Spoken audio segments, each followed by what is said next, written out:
pledge allegiance to the flag of the United States of America and to the republic for which it stands, one nation, under God, indivisible, with liberty and justice for all.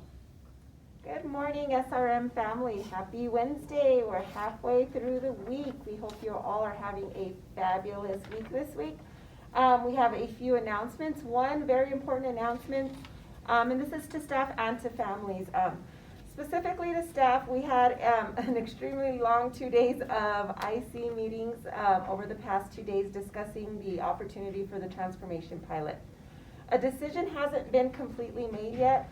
What we're decided to do is to do the application with the understanding that we're still going to poll the staff in its entirety as well as the community and get their feedback as to what they think about this program.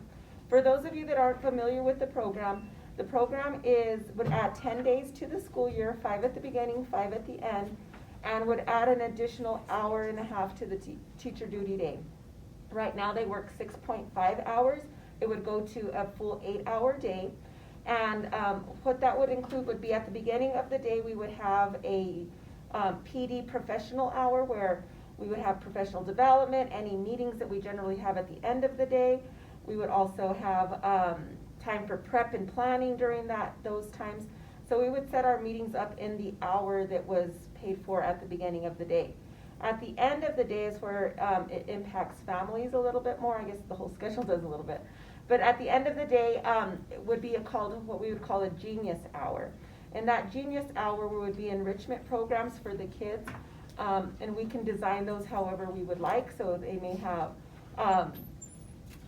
dance classes, karate classes, cooking classes, any of things that are any type of enrichment for the kids. And that would be 45 minutes. We call it Genius Hour because the Genius 45 minutes, they said, didn't sound as cool. So it's not a done deal. I want to reiterate that again. We are going to discuss it much further at the staff meeting on Monday.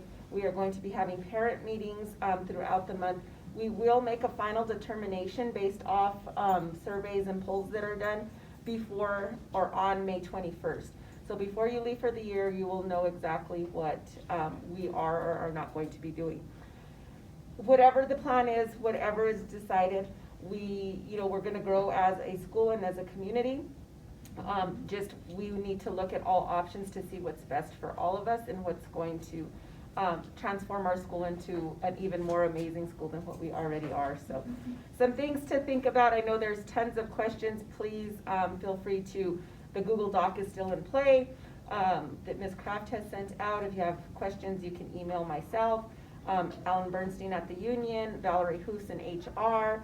Dr. Antonio Gonzalez is also willing to answer any questions that you might have. So just something out there because I know we've worked really hard on trying to come into some sort of a consensus on this that has been very difficult. And it's difficult because there's no wrong answers. Either way is very, very valid points. So that long-winded good morning.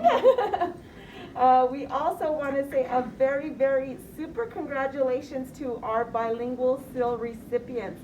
On Saturday, they were here at the school and they were presenting to judges outside of the school virtually to see present their bilingual education and things that they've done and see if they have made the requirements. So I'm going to read what Mrs. Stewart Lozano has written because it's a little more specific.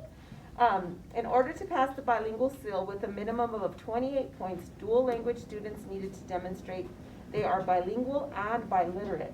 To demonstrate this, they had to write 5 essays in total in both English and in Spanish, be able to present their bilingual SIL presentations, switching between English and Spanish, and answer questions in both languages that the panel of judges would ask them. Congratulations to the students who passed their bilingual SIL. Super duper congratulations from the bottom of our hearts because these are our first bilingual SIL recipients at Susie Reyes Marmon, so you are extra special. Isaac Amaya, Diana Blanco Gavarate, Amy Estela Torres, Margarita Jimenez, Isabella Marquez, Cristo Molinar Chaparro, Diara Peña Villarreal, Valerie Portillo, Alyssa Rodriguez Pedraza, Janalee Ruiz. I hope I didn't mess up your name, my dear. Congratulations, super proud of you guys, super proud of the bilingual team, all the teachers here, because we all support them, they're all our kids, and a special thank you for Miss Daniela Stewart Lozano. She filled a spot that was open for us and has been doing double duty in that spot, and so we thank her for her flexibility and dedication to the program. And on that note, I'm gonna leave it to you, Miss Smith. My heart is just so full with all the congratulations. I'm so proud of those fifth graders. That is a lot of hard work. And that is something that I don't think I could do. So I'm so super, super proud of them. So congratulations to those guys. I just have one announcement before we get to our superhero activity. Oh, okay. And that is that today is the last day to turn in a submission for next year's Student Agenda cover contest. So if you'd like to design that cover, send that on up to the office or take a screenshot and email that up to us. We will be selecting the winners tomorrow. So make sure you get those in. Do we have a few submissions We that have come in? do. We've had about 5 submissions that have come okay. in, so there's already a little contest going on, but we want Awesome. to see more. We want to find just some really cool artwork to help kind of showcase our agenda, make our agenda cover kind of a little bit fun next year. Awesome. So, do you want to pull a number and I will read our activity Please, for because today? I think I've already winded out Yeah, for the and morning. We've had some really cool, creative new superheroes come in too. Oh, yeah. So we're gonna get those scanned in and put on the announcements too. Awesome. There's some new creatures that have been created. Okay, number 5. With great power comes great responsibility. Just like Spider-Man, we all have responsibilities we have to take care of. We want to see some responsibilities that you take on at the school or at home. Do you take out the trash? Do you pick out your room? Do you help your teacher keep the class organized? Take a picture or draw one that shows the responsibilities you take on every day. That's another That's good a one. really good one. Really great Absolutely. one. So there's our activity for today. We want to see those pictures. And don't forget, we have our Staff and Student of the Week nominations. Please send those in. I know the shout out board has been a little dry this week, but I think I need to refill the Post-its. So, everyone have a fabulous Wednesday, and we will see you soon.